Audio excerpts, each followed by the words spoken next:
Of all the phases of anatomic study in the human system, one of the most complex is that of pulp cavity morphology. Variation in the external morphologic features of the crown of the teeth accord with the variation in the shape and size of the head. The length of the crown varies with the size and sex of the person and is generally shorter in female than in males. As the external morphology of the tooth varies from person to person, so does the internal morphology of the crown and the root.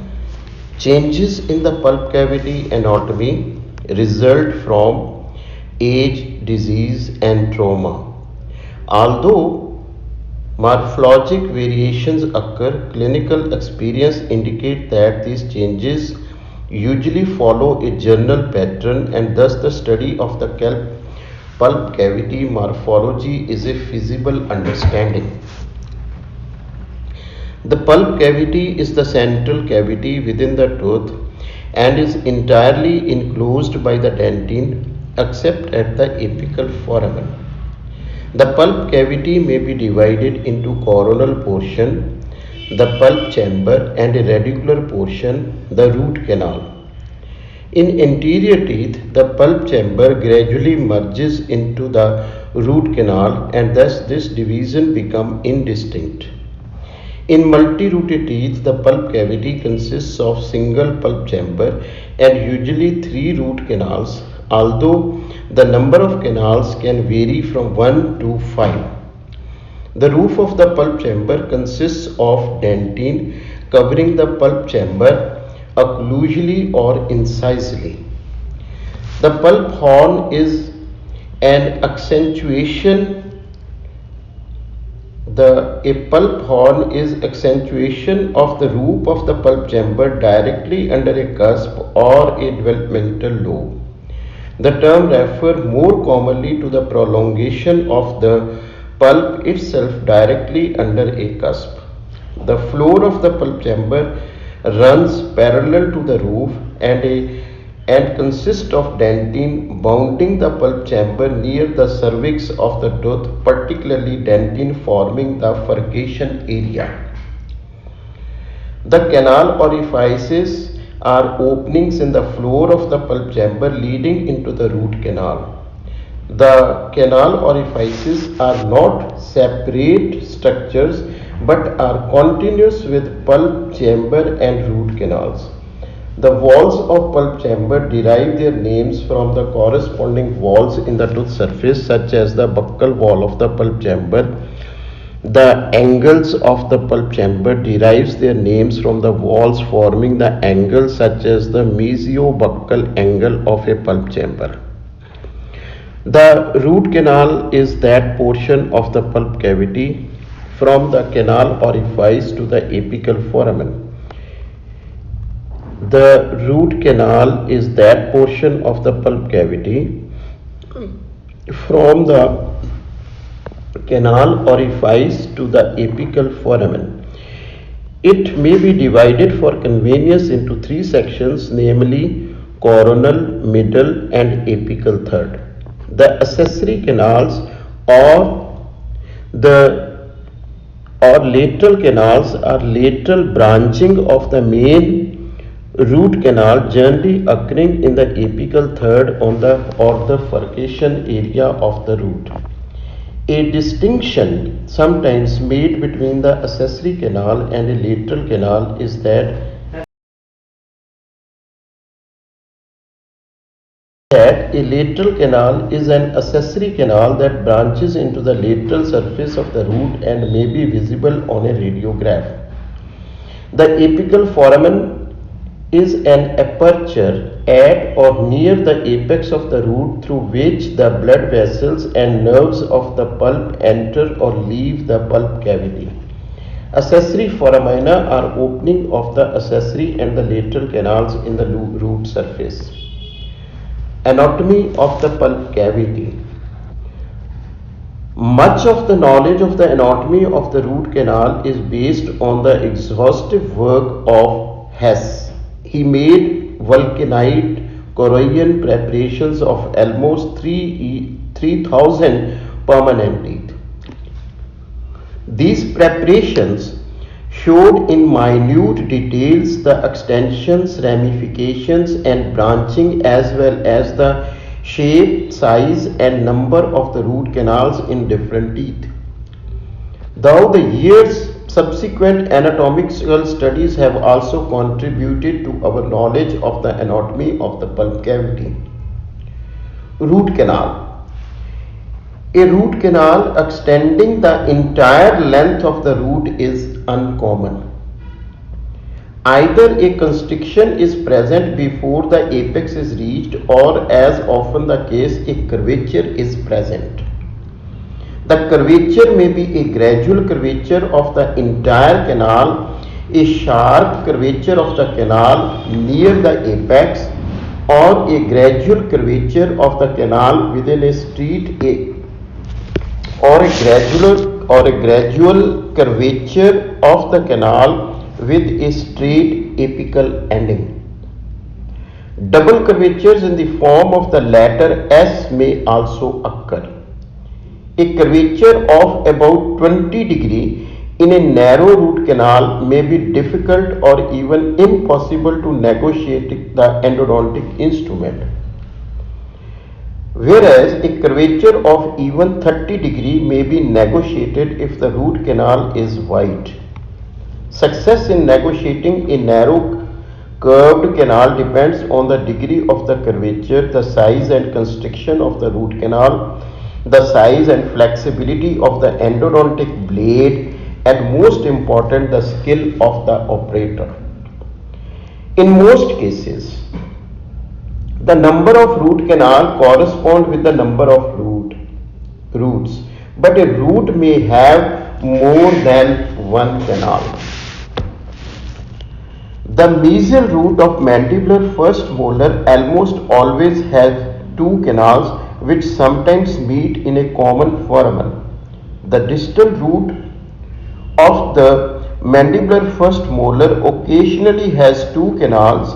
The mesio-buccal root of the maxillary first molar sometimes has two canals, and even the pulp cavity of mandibular anterior or premolars may be bifurcated to present two separate root canals. These variations can be classified as one canal exiting as one canal, two canals exiting as two canals, two canals exiting as one canal, and one canal exiting as two canals means bifurcated canal. Many other configurations occur in these roots, such as ribbon-shaped canal and C-shaped canals, but those previously mentioned are the most common. Now, apical foramen. In young, incompletely developed teeth, the apical foramen is funnel-shaped with the wide portion extending outward. The mouth of the funnel is filled with periodontal tissues that is later replaced by dentine and cementum. As the root develops, the apical foramen becomes narrow. The inner surface of the root apex becomes lined with cementum, which may even extend for a short distance, 1 mm or so, into the root canal.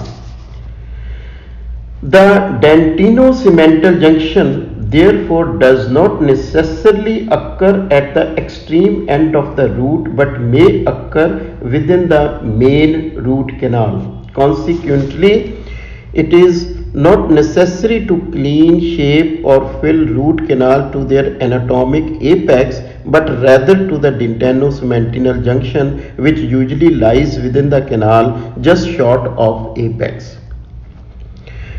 Because the location of the dentino-cemental junction varies in root canal, filling to the level is more often accomplished by accident than by intent.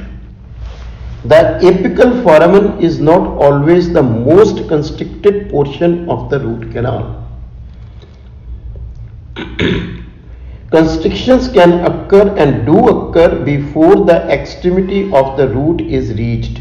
Apical constriction are found 0.5 to 1 mm away from the root apex. The apical foramen is not always located in the center of the root apex. It may exit on the mesial, distal, labial or the lingual surface of the root, usually slightly eccentrically. Anatomic studies have shown that the apical foramen coincide within the anatomic apex only in 17 to 46% of the cases and is located on average of 0.4 to 0.7 mm away from the anatomic apex.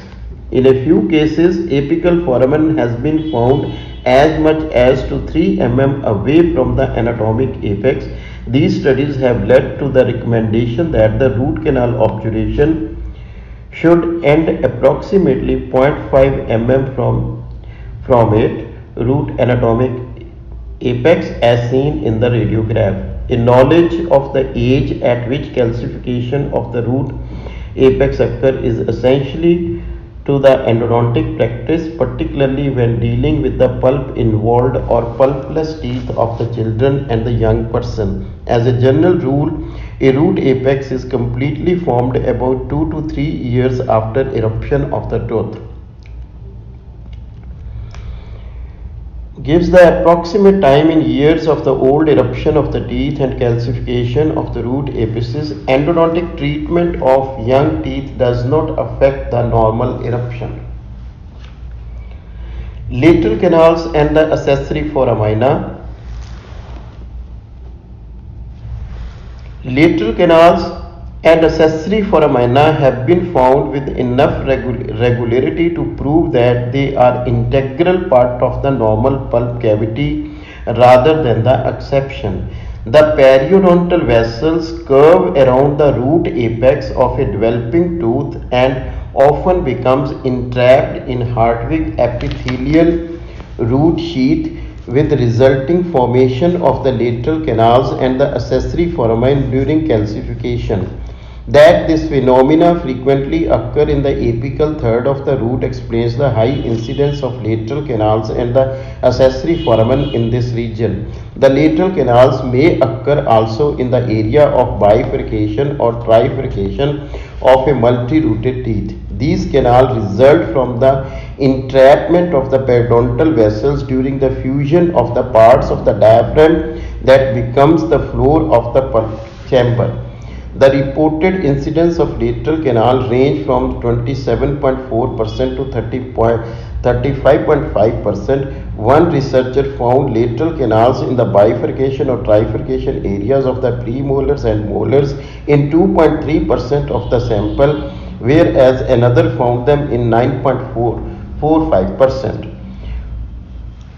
One may well ask whether root canal therapy is justified in view of the complexity of the root canal system, because by current method no one can clean and obturate all the minute ramifications. Studies of large number of serial sections of the root apices showed that many canals seen in the apical region in individual section, both ground and decalcified, do not communicate directly with the pulp cavity. Many of them are embedded vessels, their looping being plainly demonstrated in the serial sections. Sometimes such loopings arise from the terminates in the pulpal wall.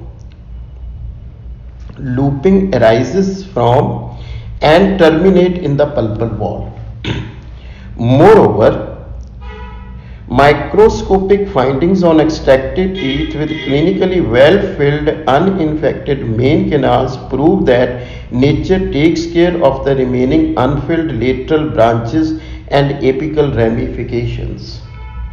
All these fine canals remain vital after the pulp has been removed from the main canal and form cementum, which eventually may completely obliterate the lateral canals. Much importance has been assigned to the accessory foramina with regard to endodontic treatment. Such foramina are lined with cementum and in some cases lie entirely within the cementum. Pulp tissue, however, lies within a dentinal enclosure of the accessory or the lateral canals. When the pulp is removed, the blood vessels lying within the accessory and the lateral canals are sealed or obliterated by cementum unless injury occur, whether mechanical, chemical, bacterial. With increasing age, the number of accessory foramina normally diminishes because of the calcification of their contained soft tissues. Age. The size and shape of the pulp cavity are influenced by the age. In the young person's pulp horns are long, pulp chambers are large, root canals are wide, apical foramina are broad, and dentinal tubules are wide, regular, and are filled with protoplasmic fluid. With increasing age, the pulp horn recedes, the pulp chamber becomes smaller in height rather than in the width from the exact anatomic apex, and their minor diameter become narrower while their major diameter become wider from the deposition of the dentine and the cementum. Dentinal tubules become narrower or even obliterated by the deposition of the peritubular dentine, forming sclerotic dentine, and they lose their regularity and become tortuous. Reparative dentine may be devoid of dentinal tubule and the moisture content of the dentine is reduced. In the next audio, we'll discuss the tooth anatomy and its relation to the preparation of the access openings with respect to the maxillary central incisor.